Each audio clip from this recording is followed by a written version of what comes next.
Hi, it's Dwyer, gamblersadvisory.com, dwyervip.com. Today is June the 30th, 2017. Remember, the opinion you should follow should be your own.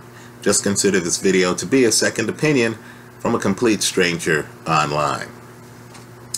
You know, one of life's mysteries is celebrity. You'll see two people, they're equally skilled, or one might even be more skilled than the other.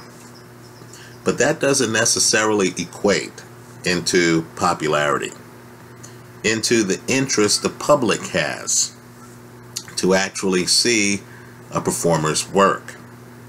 Right? Sometimes the guy who is less talented is more charismatic, right? Draws a crowd, has a crowd fall in love with them, has people wanting to know what they're doing.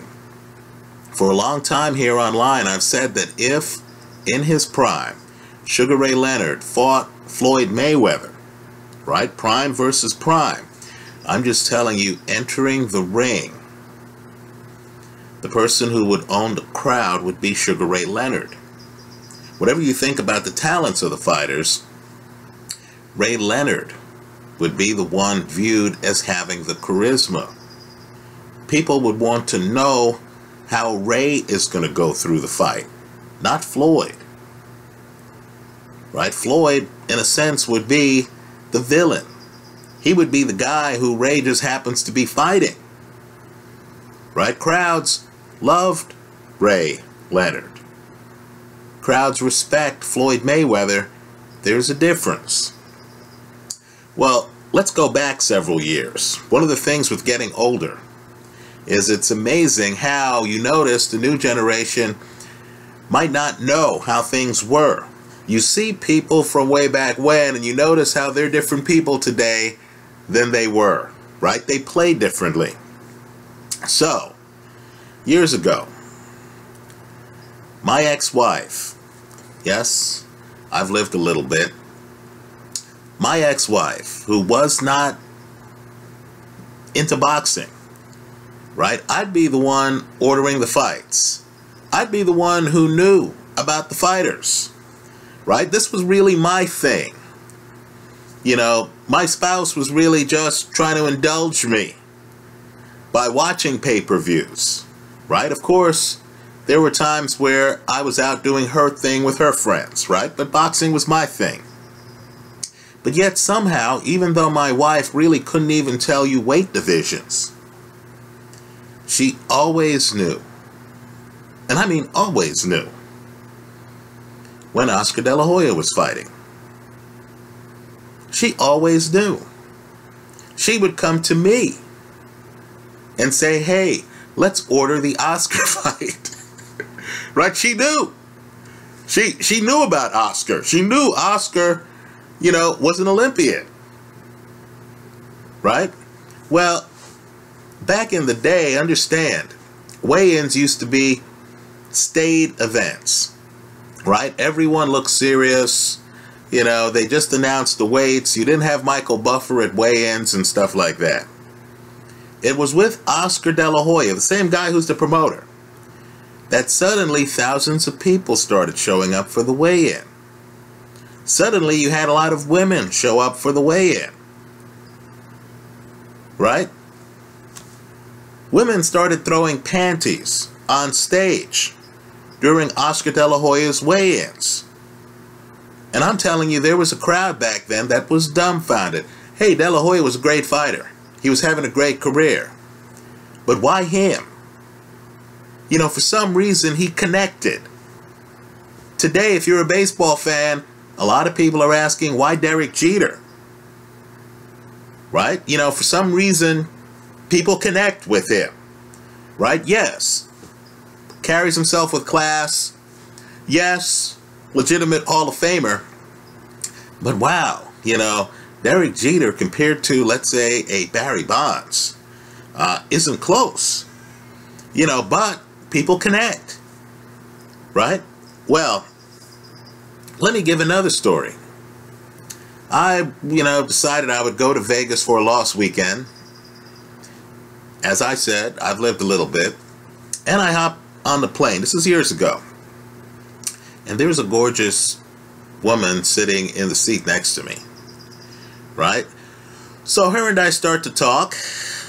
I'm really just going to Vegas to party, and of course, she's going to Vegas because of Manny Pacquiao, right? Who was having a fight. That was one of the reasons I was going to Vegas. Not to attend the fight, just to party around the fight. And you know the rest. She was going because Manny Pacquiao was fighting. So her and I started to talk. I thought we were having a private conversation. And then people started looking at us from all around us, right? People in the seats in front of us wanted in on the conversation. People across the aisle on the plane wanted in on the conversation. Everyone had an opinion on whether Manny Pacquiao was going to win his fight. Everyone was involved in the Manny Pacquiao conversation, right? People, you know, it was a foregone conclusion. People knew who Manny Pacquiao was. It didn't matter how old, it didn't matter how young, right? You know, it was outrageous. And understand, Pacquiao, who's about to have a fight against Jeff Horn in a matter of days, hasn't had a KO. Now granted, this was years ago, but Pacquiao hasn't had a KO in several years. I believe since something like 2009. But yet, I think we all know that Pacquiao-Jeff Horn fight is going to be electric. Right? You're going to have tens of thousands of people in the seats. Right? I can tell you, I was having a conversation with a friend and I just said to him casually, yeah, you know, Manny Pacquiao is going to be on ESPN. He responded by saying, when? You know, he was interested. Right? People love Manny Pacquiao, just like people loved Sugar Ray Leonard. Just like people love Oscar De La Hoya, all of those guys. Box office gold. Right? Selling their fights really comes down to announcing the fight. Right? Saying, hey, Manny Pacquiao's going to fight. Here's the date. Here's the time. Here's how you can see it. And you're going to have a crowd. Right? It's like selling tickets to a Bruce Springsteen concert.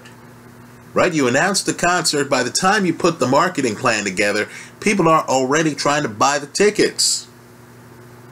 Now, for whatever reason, one of the best series of fights boxing has offered us in a while, Andre Ward versus Sergey Kovalev, right, just didn't ignite this level of excitement, right, for whatever reason.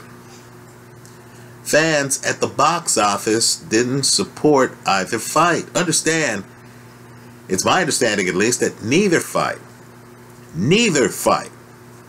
got to 200,000 pay-per-view. Now folks, Canelo fought Julio Cesar Chavez Jr., an opponent who had previously lost to Andres Fonfara. Right? An opponent who hadn't fought at 164.5 pounds for years. Right? Think it through. For years. Right? That fight pulled in more than 1 million pay-per-view. Right? When you're thinking about celebrity, think about the pay-per-view numbers. I can tell you, I've been to some barbecues where no one wants to talk about any other fighter other than Saul Alvarez. And this is whether or not he's having a fight. Right? You know, you're there talking about great fighters in the sport. No one's interested. Then somebody mentions Saul Alvarez. Everyone's interested. Right? Such is the nature of celebrity. By contrast, Ward Kovalev, according to BoxingNews24.com, according to some reports, Ward Kovalev, the rematch, drew about 130,000 pay-per-view buys. Less than a fifth, right? Less than a fifth of what Saul Alvarez drew for a fight against a faded Julio Cesar Chavez Jr. at a catch weight. Right? Think about it. Right? Understand too, you knew something was afoot when they moved from the T-Mobile Center, which is where the first fight took place, to Mandalay Bay, a venue with fewer seats. It's my understanding that even in a venue with fewer seats, right, the paying crowd was a little bit less than 7,000 fans. Right? Think about that. Less than 7,000 fans. When they showed the fight a week later on HBO, according to some reports, the fight peaked at about 950,000 views. Right? Less than the amount of pay-per-view for Canelo against Chavez Jr. Right? In other words, on regular cable, Ward Kovalev did not pull more than 1 million pay-per-view buys, according to reports. Right? Now, I can't tell you why that's so. Maybe you can tell me in the comment section to this video. Right? I know many of you are going to say fight styles. Right? But understand, Manny Pacquiao is going to draw a lot of people for his fight against Jeff Horn. A lot. And he hasn't had a knockout in more than 5 years. There's certain fighters who are box office gold, whether or not they're getting knockouts. Right? I mean, that's just par for the course. I know some of you are also going to talk about fouls, rabbit punching, low blows. You know, here again, sometimes with charismatic fighters, when a fight ends on a foul, the rematch generates even more excitement, because then there's an open question on who would win in a legitimate fight. Right? For Ward Kovalev, that just didn't happen. Right? There's no outcry for Ward Kovalev 3. None whatsoever. Right? Because the amount of interest from Ward Kovalev 1 to Ward Kovalev 2 decreased. Right? Now I'm curious to see what happens as these fighters fight other people. Right? There's Adonis Stevenson out there who, to me, seems to be a box office draw. It'll be interesting because both of these guys are obvious choices to fight Adonis Stevenson. Right? You know, same division. You know, somehow we've gone years without, you know, either Ward or Kovalev fighting Stevenson. It'll be interesting to see the level of crowd that they get. But one thing is certain. Right? This isn't an Oscar De La Hoya, Sugar Ray Leonard, Manny Pacquiao situation. For whatever reason, and again, I invite you to leave your theories in the comment section to this video, neither of these guys has completely connected with casual boxing fans. Let me say this too about pay-per-view. You know, you really have to be a Canelo, a Pacquiao, an Anthony Joshua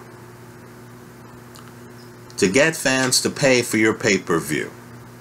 Right? I believe boxers in general have to ask themselves the very hard question. Right? Boxers other than those guys, of whether they want to be in front of or watched live by 200,000 or less people on pay-per-view, or whether they want to be on free TV, watched by hundreds of thousands, if not millions of viewers, who might then become more attached and more invested in the fighter's career. Right? I once read a book by Jim Brown, Out of Bounds, one of the best books I've ever read, years ago. decades ago, right? Where he said, you know, the real money is off the field, right? It's off the field. It's not on the field. Fighters need to connect with fans so that they can have an entree to that real money, right? If you're spending your life on not well-viewed pay-per-views, that connection is going to be harder to make. Now let's shift gears. This is a gambling site, right? Let me also point out too, Ward made, according to reports, $6.5 million on the event.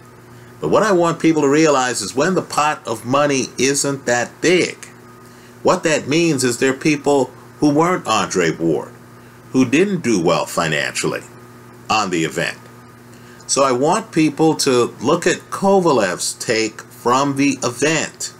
It's my understanding Kovalev was relying on the pay-per-view, right? Think it through,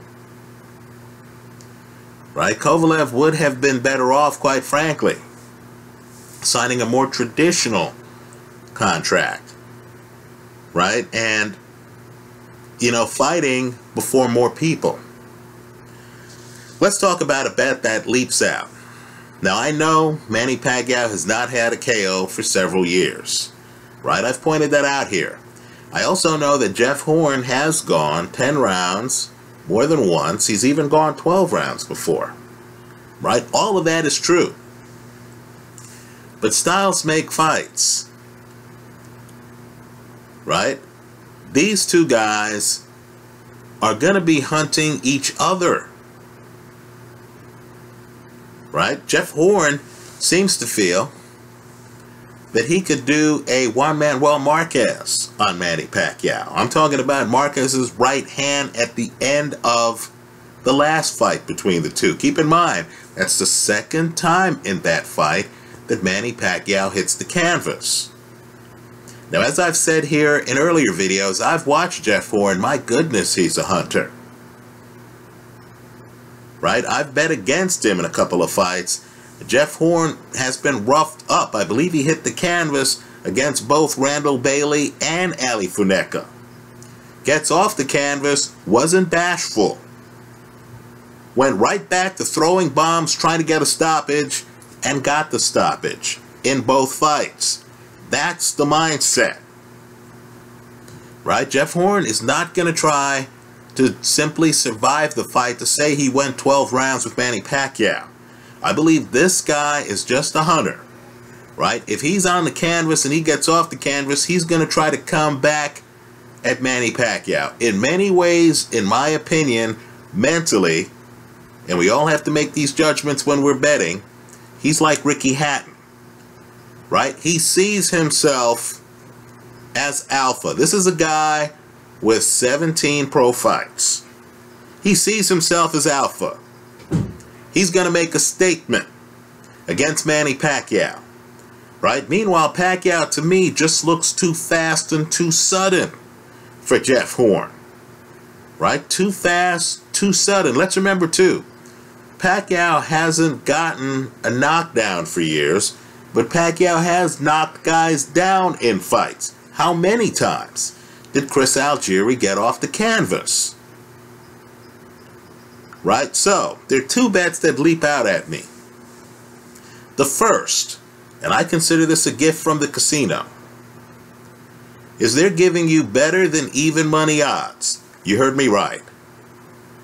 Better than even money odds on Manny Pacquiao by knockout against a guy who's had only 17 pro fights. You're getting a plus 125 today, June the 30th, 2017. On Manny Pacquiao by knockout, right? By knockout. The other bet is Jeff Horn. Now, if you're conservative, you could just take Jeff Horn simply to win because you're getting a plus 400 on that. Well north of even money. But let's gamble a little bit here. As I said, this is a gambling site. Jeff Horn by stoppage. Isn't that what Jeff Horn's going to try to do? I'm just telling you, when I watch Jeff Horn fights, I don't see Jeff out there trying to win by decision. Jeff Horn by stoppage. You're getting that at 10-to-1 odds. 10-to-1. Sign me up. No need to put a bow on the package. I personally believe Manny Pacquiao gets his first stoppage since 2009. The bet I'm recommending is Manny Pacquiao by KO plus 125. Hedged with Jeff Horn by KO at plus 1,000. Right? At these odds, I like those plays. For more conservative bettors, you could take the fight is in Jeff Horn's backyard. You could hedge with Jeff Horn simply to win at plus 400, right? With Manny Pacquiao by KO at plus 125. But understand, this is a high-risk play. If Manny Pacquiao, the favorite, the big favorite, he's a 6-to-1 favorite in the fight. If Manny Pacquiao simply wins the fight by decision, as he's won so many fights over the last few years, you lose it all. You're taking a risk here. I just don't know how these two, style-wise, right? Both guys want to engage. Both guys want to trade, right? Manny's not running into Floyd Mayweather here. He's not running into Juan Manuel Marquez, guys with defense who know how to hide themselves and who are setting up counters. No, he's in with a young lion here who views Manny as an old man, more than 10 years older than him. I'm expecting a stoppage. I like the plus 125 on Pacquiao by KO. I like the plus 1,000 on Jeff Horn by KO. Let's just say that if the fight gets stopped, you're in the catbird seat with a nice profit, getting better than even money on both sides of the play going in. That's how I see it. Let me hear from you. Let me know how you're playing the fight. Let me know where I'm wrong and what you expect in the comment section to this video. Thanks for stopping by.